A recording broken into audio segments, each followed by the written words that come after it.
के जंगल में एक टूनी चिड़िया रहती थी जिसका एक दोस्त था कालू कौवा, जो कि बहुत ही ज़्यादा आलसी था। वो कोई काम नहीं करता था, सारा दिन अपने घोंसले में बैठा रहता।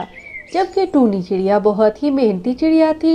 उसके 2 बच्चे भी थे, इसलिए वो गंदम की सारी दिन फसल उगाती और शाम को अपने घर ले जाती। शुक्र है बहुत अच्छे टाइम पर मैंने अनाज उगा लिया था। अब बारिश के मौसम में मैं आराम से अपने घर में बच्चों के साथ बैठकर खाना खाऊंगी और बारिश के मौसम को एंजॉय करूंगी। कालू कौवा पता नहीं मेरी बात क्यों नहीं सुनता। सारी बारिश के मौसम में भीगेगा भी और खाने को भी तरसेगा, कहीं वो मर ही ना जाए।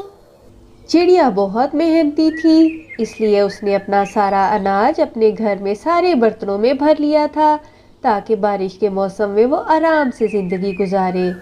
एक तो इस चिड़िया को पता नहीं क्या मसला है, सारा वक्त इधर से उधर उड़ते हुए अनाज अपने घर ढोती रहती है। पता नहीं क्या करेगी इतना अनाज का। आज तो मैं इससे पूछ कर ही रहूंगा।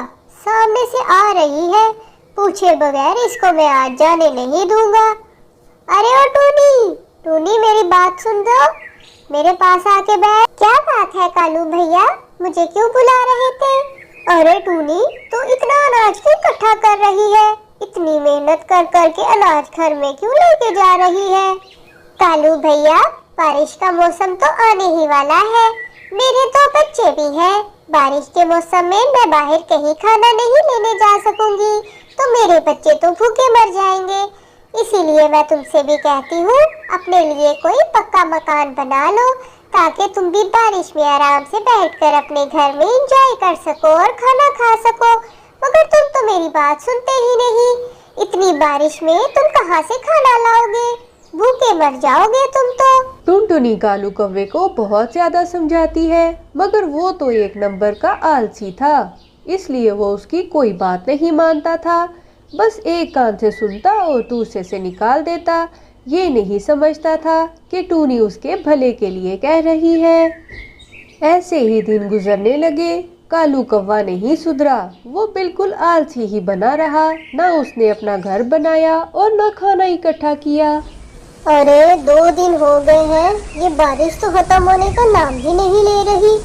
मेरा तो भूख से भी बुरा हाल हो गया है। चलो थोड़ा 1-2 दिन और इंतजार कर लेता हूँ, रुक जाएगी ये बारिश। ये बारिश तो बंद होने का नाम ही नहीं ले रही। क्या करूँ, अब भूख से भी बुरा हाल है। टूनी सही कहती थी, मुझे कुछ बंदोबस्त कर लेना चाहिए था, मगर मेरा ये आलसीपन। कहाँ जाऊँ अब, मैं क्या करूँ? ओहो, ये तो मेरा घोंसला भी टूट गया।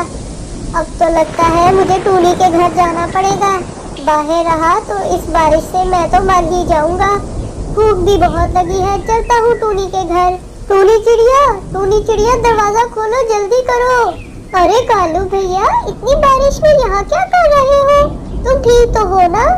टूनी चिड़िया, बारिश की वजह से मेरा तो घोंसला भी टूट गया है, भूख से मैं मरने के करीब हूँ। कालू भैया, तुम्हें कितना समझाया था कि एक पक्का मकान बना लो और कुछ खाना भी जमा कर लो। चलो अब मेरे घर मेरे साथ। टूनी चिड़िया, तुम बहुत अच्छी दोस्त हो। तुमने इतनी बारिश में मुझे अपने घर में रहने के लिए जगह दी और इतना अच्छा खाना भी दिया। तुम बहुत अच्छी दोस्त हो। मगर मैं वादा करता हूँ, अब सारा आलसीपन खत्म करूँगा और अपने लिए एक पक्का मकान बनाऊंगा। और जंगल की इस तेज बारिश से कालू कौवा एक सबक सीखता है कि अच्छे दोस्तों की बात हमेशा माननी चाहिए और आलसीपन को छोड़कर मेहनत करनी चाहिए। कहानी अच्छी लगी है तो लाइक करो, चैनल को सब्सक्राइब करो।